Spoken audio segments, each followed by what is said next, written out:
ரேக்லா பந்தயம் தொடங்கி வைக்கப்பட்டது. தற்பொழுது அங்கே மாணவர்கள் அந்த ரேக்லா பந்தயத்தை நடத்தக்கூடாது என்று சொல்லியிருக்கிறார்கள். அதற்கான நேரடி காட்சிகளைத்தான் நாம் பார்த்து வருகிறோம். சற்று நேரத்திற்கு முன்னர் தான் அமைச்சர் திரு எஸ் பி வேலுமணி தலைமையில் கோவையில் ரேக்லா பந்தயம் தொடங்கி வைக்கப்பட்டது. அந்த பந்தயத்தில் ரேக்லா வண்டிகள் எல்லாம் பங்கேற்று சென்ற காட்சிகளை பார்த்தோம். இப்பொழுது அங்கே மாணவர்கள் அதிக அளவில் குழுமி இருக்கிறார்கள். ரேக்லா பந்தயத்தை நடத்தக்கூடாது என்று அவர்கள் அங்கே போராட்டத்தில் ஈடுபட்டுக் கொண்டிருக்கிறார்கள். அதற்கான நேரடி காட்சிகளை தான் நாம் பார்த்து கொண்டிருக்கிறோம். ஜல்லிக்கட்டு போட்டிக்காக மாணவர்கள் போராட்டத்தை தொடர்ந்து நடைபெற்று வரும் நிலையில் கோவையில் ரேக்லா பந்தயம் இப்பொழுது சற்று நேரத்திற்கு முன்னர் தொடங்கி நடைபெற்று வந்தது. இந்த நிலையில் மாணவர்கள் பெருமளவில் அங்கே குவிந்திருக்கிறார்கள். கள நிலவரம் எப்படி இருக்கிறது எமது செய்தியாளர் அங்கே நேசராஜ் காத்திருக்கிறார். அவரிடத்தில் கேட்கலாம். நேசராஜ், சொல்லுங்க, இப்போ மாணவர்கள் எத்தனை பேர் அந்த பகுதியில குவிந்திருக்கிறார்கள்? அவர்களுடைய கோரிக்கை என்னவாக இருக்கிறது?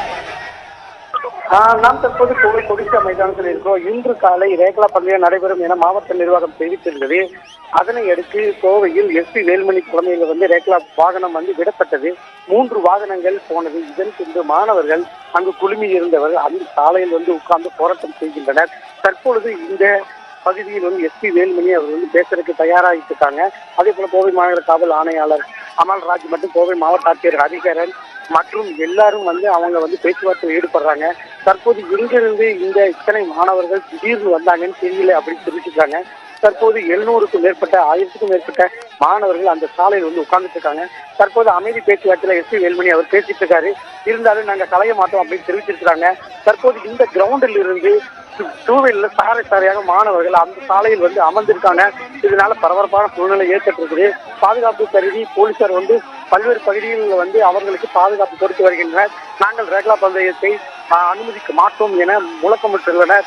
அவசர சட்டம் எங்களுக்கு தேவையில்லை என அவர்கள் உறுதியுடன் தெரிவித்துள்ளனர். தற்பொழுது அனைத்து கோவை மாநகர ஆணையாளரும் அந்த பாதுகாப்புக்காக அனைத்து இடங்களிலும் போலீசாரை போடுமாறு அவர் கேட்டுக் கொண்டிருக்கிறார். தற்போது மாணவர்கள் பேச வருமாறு அழைக்கின்றார்கள். ஆனாலும் மாணவர்கள் இதுவரை பேச வர தயார் இல்லை என்று தெரிவித்துள்ளனர். தற்பொழுது இந்த அவசர சட்டம் தேவையில்லை என்பது ஒரே முழக்கமாக உள்ளது.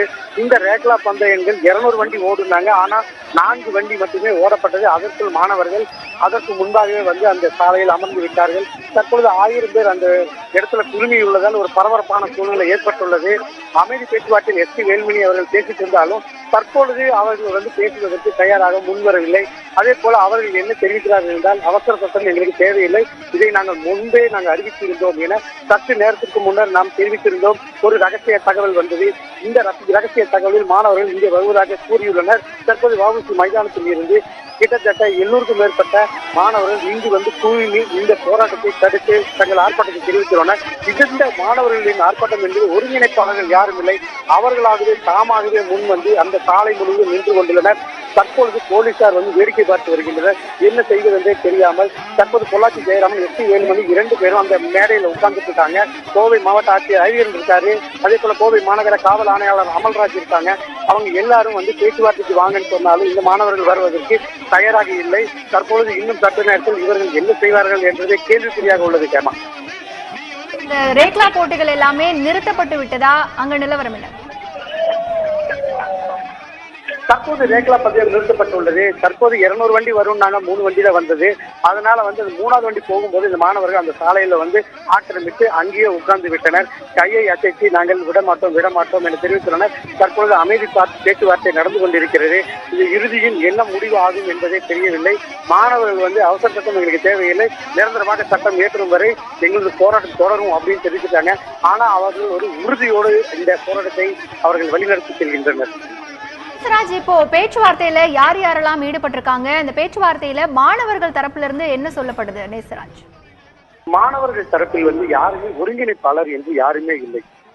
அந்த எஸ் வேலுமணி யாராவது பேச்சுவார்த்தைக்கு வாங்கன்னு தெரிவித்திருந்தாலும் இவர்கள் யாரும் அந்த பகுதிக்கு செல்லவில்லை, பேச்சுவார்த்தைக்கும் போகவில்லை. அவர்கள் அமைதியாக அந்த சாலையில் அமர்ந்து கொண்டிருக்கிறார்கள். சற்று நேரம் முன்பாக நீங்கள் யாராவது பேச்சுவார்த்தைக்கு வாருங்கள் என தெரிவித்திருந்தால், ஆனால் நாங்கள் பேச்சுவார்த்தைக்கு வர தயாரில்லை என்று மாணவர்கள் அமைப்பில் ஒருங்கிணைப்பாளர் என்று யாரும் இல்லை.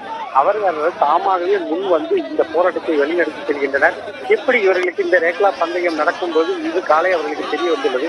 இதனை அடுத்து அவர்கள் 800க்கும் மேற்பட்டோர் இந்த பகுதியில் தற்பொழுது அந்த முற்றுகை போராட்டத்தில் ஈடுபட்டு வராங்க.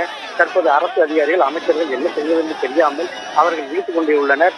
இந்த போராட்டத்தை எப்படி நகர்த்துவது, இவர்களை எப்படி கலைப்பது என்பது தெரியாமல் அவர்கள் அமைந்துள்ளனர். தற்பொழுது இந்த சூழ்நிலையை பார்க்கும்போது என்ன வேண்டுமானால் எப்ப வேண்டுமானால் நடைபெறலாம் என தெரிவித்துள்ளனர். தற்பொழுது அமைச்சர் பெருமக்கள் அங்கிருந்து வெளியே சென்று வருகின்றனர். வாகனங்களில் அவர்கள் செல்வார்கள் என தெரிகிறது. இதனை அடுத்து பாதுகாப்புக்காக போலீசார் இங்கு போடப்படுவார்கள் எனவும் கூறப்படுகிறது. இப்போ அந்த பகுதியில் இருக்கக்கூடிய இளைஞர்கள் வஉசி மைதானத்திலிருந்து வந்திருக்கக்கூடிய இளைஞர்களா? ஏன்னா அதிக அளவிலான இளைஞர்கள் அங்க வந்திருக்காங்க அப்படின்னு சொல்றீங்க. காவல்துறையினர் எத்தனை பேர் அங்க இருக்காங்க நேசராஜ்? காவல்துறையினர் பாத்தீங்கன்னா 1000க்கும் மேற்பட்டோர் இங்கு குவிக்கப்பட்டிருந்தாங்க. இன்று காலை முதலே பாதுகாப்பு பலப்படுத்தப்பட்டுள்ளன. ஆனால் வஉசி மைதானத்திலிருந்து இதுல முக்கியமான பங்கு சமூக வலைதளங்களில் இது போன்ற ஒரு நிகழ்வு கோவை கொடிசா மைதானத்தில் நடைபெறுகிறது என ஒரு வாட்ஸ்அப் மூலம் பரவினாலே அது தீ போல பரவி மிகப்பெரிய தாக்கத்தை ஏற்படுத்துகிறது. பல்வேறு கல்லூரிகளிலிருந்து மாணவர்கள் சாரையாக வந்து விடுகின்றனர். தற்பொழுது இன்று காலை 500 பேர் அமர்ந்திருந்தனர் வஉசி மைதானத்தில். போக போக அது 50,000 உயர்ந்து 1 லட்சம் வரை தாண்டும். இன்று ஞாயிற்றுக்கிழமை என்பதால் 1.5 லட்சத்திற்கும் மேல் தாண்டும் என்று தெரிவித்துள்ளனர். தற்போது பொதுமக்கள் பெரிய அளவு இவர்களுக்கு ஆதரவு கொடுத்துள்ளதால் இந்த போராட்டம் வேறெங்கோ செல்கிறது என தெரிகிறது. மாணவர்களை பொறுத்தவரை ஒரு சில ஊடகங்களை மட்டும் அனுமதிப்பதால் பல மீடியாக்களை அவர்கள் தொந்தரவு செய்வதால் ஒரு சில மீடியாக்கள் இதை வற்புறுத்தி செய்திகள் எடுக்க வரவில்லை. ஆனால் அவர்கள் ஒரு சில மாணவர்கள் நன்றாக அவர்களை ஊடகங்களை பார்த்துக் கொள்கிறார். ஒரு சில மாணவர்கள் செய்யும் தவறுகளுக்கு நாங்கள் பொறுப்பேற்க மாட்டோம் என தெரிவித்துள்ளனர். தற்பொழுது அந்த வஉசி மைதானத்தில் உள்ள மாணவர்களும் இங்கு வந்திருக்கலாம் என கூறப்படுகிறது. இந்த மாணவர்களை பொறுத்தவரை அனைவரும் 750க்கும் மேற்பட்டோர் அந்த சாலை பகுதியில் உட்கார்ந்திருக்காங்க.